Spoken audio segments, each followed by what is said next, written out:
அம்மையப்பனை போற்றி YouTube channel உறவுகளுக்கு வணக்கம்.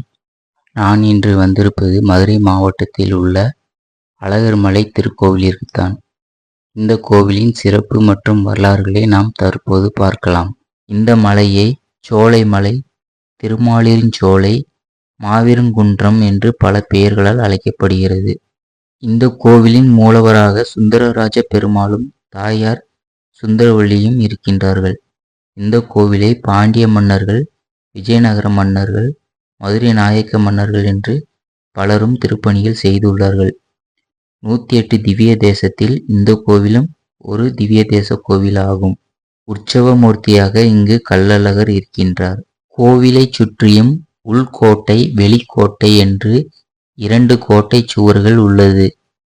இந்த கோட்டை சுவர்களுக்கு இரணியன் கோட்டை, அழகாபுரி கோட்டை என்று பெயர்களும் வைக்கப்பட்டுள்ளது. இந்த கோவிலிற்கு 18ஆம் படி கருப்பசாமி காவல் தெய்வமாக இருக்கின்றார். இந்த கோவிலிற்கு கருப்பசாமி எப்படி வந்தார் என்று அவருக்கென்று தனி வரலாற்று கதைகளும் உண்டு. இங்கு பெரியாழ்வார், ஆண்டாள், பேயாழ்வார், திருமங்கையாழ்வார், பூதத்தாழ்வார், நம்மாழ்வார், இராமானுஜர், கூரத்தாழ்வார், மணவாள முனிவர்கள் என்று பலரும் மங்களாசனம் செய்துள்ளார்கள். அதாவது இறைவனிற்காக இறைவனை புகழ்ந்து பாடல் பாடியுள்ளார்கள். இங்கு ஆடி மாத தேரோட்டமும் வருடந்தோறும் நடக்கும் சித்திரை திருவிழாவும் 3 ஆண்டுகளுக்கு ஒரு முறை மூலவருக்கு தை அமாவாசை முதல் ஆடி அமாவாசை வரை 6 மாத காலங்களுக்கு தைல பிரதிஷ்டை என்னும் உற்சவம் சிறப்பாக நடைபெறும். இந்த தைல பிரதிஷ்டை உற்சவத்தின் போது 6 மாத காலமும் மூலவரை பார்க்க முடியாது. உற்சவமூர்த்தியை மட்டும்தான் பார்த்து வணங்க முடியும். சுந்தரராஜ பெருமாளுக்கு நெய்வேத்தியமாக அரிசி, உளுந்து, மிளகு, சீரகம், நெய் கலந்து தோசை சுட்டு படைக்கப்படுகிறது. அது மட்டுமின்றி சித்திரை திருவிழாவின் போது ஒரு நாள் மட்டும் மிதக்கவத்தல், கொள்ளுப்பயிரும் நெய்வேத்தியமாக படைக்கப்படுகிறது. அழகரின் பக்தையாக ஒரு மூதாட்டி இருந்து வந்துள்ளார். அவர் அழகருக்கு ஏதாவது நெய்வேத்தியம் படைக்க வேண்டும் என்று ஆசைப்பட்டார். ஆனால் அவரது வீட்டில் மிதக்கவத்தலும் கொள்ளுப்பயிர் மட்டுமே இருந்தது. அந்த மிதக்கவத்தலையும் கொள்ளுப்பயிரையும் மனதார அழகருக்கு மனதிற்குள் நெய்வேத்தியமாக படைத்தார். அந்த மூதாட்டியின் பக்தியில் இறைவன் மனமகிழ்ந்து தேரில் வீதி உலா வரும்போது அந்த மூதாட்டியின் வீட்டு வாசலில் தேரை நிறுத்தினார். அங்குள்ள மக்கள் எவ்வளவோ முயற்சி செய்தும் தேரை அங்கிருந்து நகர்த்த முடியவில்லை. வானிலிருந்து இறைவனின் அசர ஒலி கேட்டது. இந்த வீட்டில் உள்ள மூதாட்டி எனக்காக மிதக்கவத்தலும் கொள்ளுப்பயிரும் படையலாக வைத்துள்ளார். அது எனக்கு வேண்டும் என்று அவர் கேட்டார். பின்பு அங்கிருந்த பக்தர்கள் அந்த மூதாட்டி வைத்திருந்த பக்தியை பார்த்து ஆச்சரியமடைந்தார்கள்.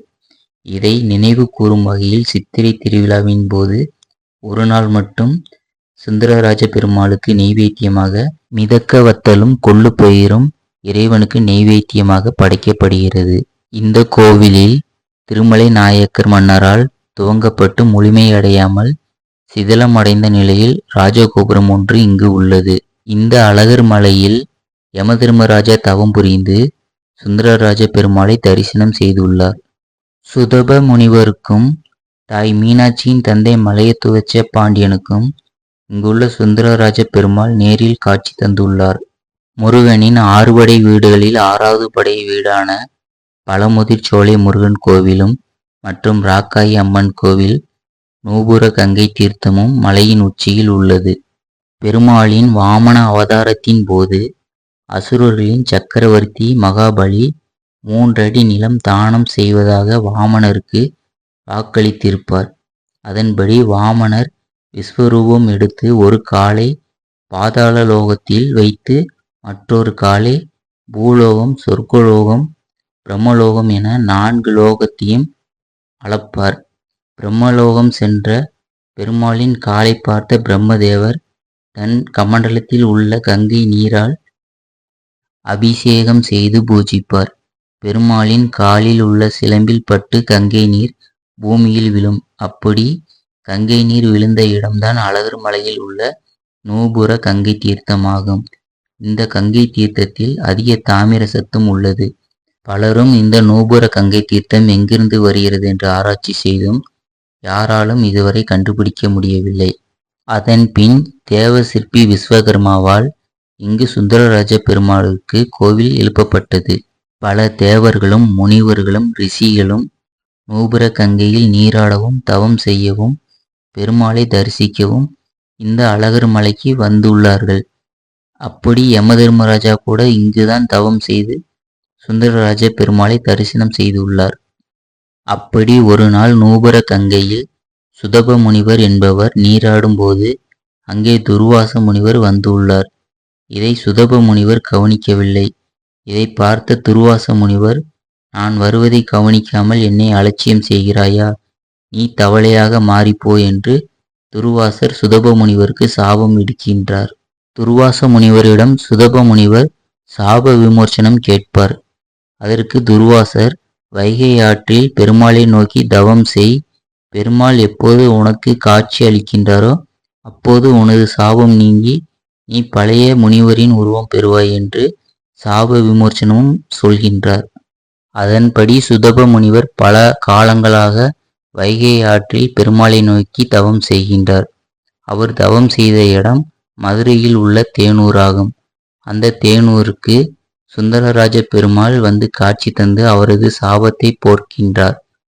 இதை நினைவு கூறும் வகையில்தான் சித்திரை மாதம் பௌர்ணமி அன்று வைகை ஆற்றில் சுதப முனிவருக்கு சாப விமோசனம் கொடுப்பதற்காக அழகர் மலையில் இருந்து கள்ளழகர் புறப்பட்டு அலங்காநல்லூர் வழியாக தேனூரை வந்து அடைந்து ஆற்றில் இறங்கி சுதப முனிவருக்கு சாப விமோசனம் கொடுத்துவிட்டு பின்பு வண்டி ஊரில் உள்ள வீரராகவ பெருமாள் கோவிலிற்கு சென்று அங்கிருந்து மீண்டும் அழகர் மலைக்கு செல்வார். இதுதான் அழகர் ஆற்றில் இறங்கும் திருவிழாவின் வரலாறு. ஆனால் பலரும் மீனாட்சியம்மன் கல்யாணத்திற்கு அழகர் ஆற்றை கடந்து வரும்போது திருமணம் நடந்து முடிந்ததால் அழகர் கோபித்து கொண்டு ஆற்றில் இருந்து மீண்டும் திரும்பி வண்டியூரில் உள்ள தனது காதலி துலுக்க நாச்சியாரின் வீட்டிற்கு சென்று விடுவார் என்று பலரும் தவறான கட்டுக்கதைகளை கட்டி வருகின்றார்கள். மீனாட்சி சொக்கநாதர் திருக்கல்யாணம் மாசி மாதம்தான் கொண்டாடப்பட்டு வந்தது. 400 ஆண்டுகளுக்கு முன்பு மதுரையை ஆண்ட நாயக்கர் மன்னர் சில காரணங்களுக்காக தேனூரில் நடந்த அழகர் ஆற்றில் இறங்கும் திருவிழாவை கோரிப்பாளையத்திற்கும், மாசி மாதம் நடந்த மீனாட்சி சொக்கநாதர் திருக்கல்யாணத்தை சித்திரை மாதத்திற்கும் மாற்றி ஒரே திருவிழாவாக கொண்டாட மாற்றத்தை கொண்டு வந்தார். அழகரை குலதெய்வமாக கும்பிட்டு வந்த கள்ளர் மக்கள் மற்றும் தேனூர் மக்கள் இதற்கு கடும் எதிர்ப்பை தெரிவித்தனர். கள்ளர் மக்களை சமாளிப்பதற்காக அழகருக்கு கள்ளர் வேடமிட்டு அழகர் வீதி உலா வருவார். கள்ளர்களின் அடையாளமான கொண்டை, வளரி, கருப்பு உடை, கத்தி, ஈட்டி என முழு கள்ளர்கள் போலவே அழகரை அலங்காரம் செய்து வீதி உலா நடக்கும் என்று நாயக்க மன்னர் கள்ளர்களுக்கு வாக்கு கொடுத்தார். அதேபோல் தேனூர் மக்களை சமாதானம் செய்வதற்காக தேனூர் மக்களுக்கு கோரிப்பாளையம் பகுதியில் வைகை ஆற்றின் நடுவே கல் மண்டபம் கட்டித்தரப்படும் என்றும் அந்த மண்டபத்தில் அழகர் தங்குவதற்காக அழகர் கோவில் சார்பாக தேனூர் மக்களுக்கு வரி பணம் செலுத்தப்படும் என்றும் வாக்குறுதி கொடுத்தார். இதை கள்ளர்களும் தேனூர் மக்களும் ஒப்புக்கொண்டனர். அழகர் ஆற்றில் இறங்கும் திருவிழா தேனூரிலிருந்து கோரிப்பாளையத்திற்கும், மீனாட்சி சொக்கநாதர் திருக்கல்யாணம் மாசி மாசத்திலிருந்து சித்திரை மாசத்திற்கும் மாற்றம் செய்யப்பட்டு ஒரே திருவிழாவாக மாற்றி கொண்டாடப்பட்டனர். அழகர் ஆற்றில் இறங்குவதற்கும் மீனாட்சியம்மன் திருக்கல்யாணத்திற்கும் எந்தவித சம்பந்தமும் இல்லை. இரண்டும் வேறு வேறு திருவிழா, வேறு வேறு காரணங்களுக்காக நடக்கப்படுகிறது. இங்கு அழகரும் மீனாட்சியும் அண்ணன் தங்கை என்பது மட்டுமே உண்மையானது. தேனூரில் நடந்த அழகர் திருவிழாவை புதிதாக கோரிப்பாளையத்திற்கு இடமாற்றம் செய்யப்பட்டதால் அழகர் மலையில் இருந்து கோரிப்பாளையம் வரை புது பாதைகள் ஏற்படுத்தப்பட்டன. பல்லாயிரம் பேர் நடக்கும்போது புது வழிப்பாதையில் புழுதிகள் பறக்காமல் இருப்பதற்காகவும் கால்கள் சுடாமல் இருக்கவும் அங்கே நீர்கள் தொளிக்கப்பட்டன. காலப்போக்கில் இந்த நிகழ்வு தீர்த்தவாரி என்ற பெயரில் ஒரு சடங்கு சம்பிரதாயமாகவே மாறிவிட்டன. நான் மீண்டும் வேறொரு வீடியோவில் உங்களை சந்திக்கின்றேன். நன்றி, வணக்கம். ஓம் நமச்சிவாயா.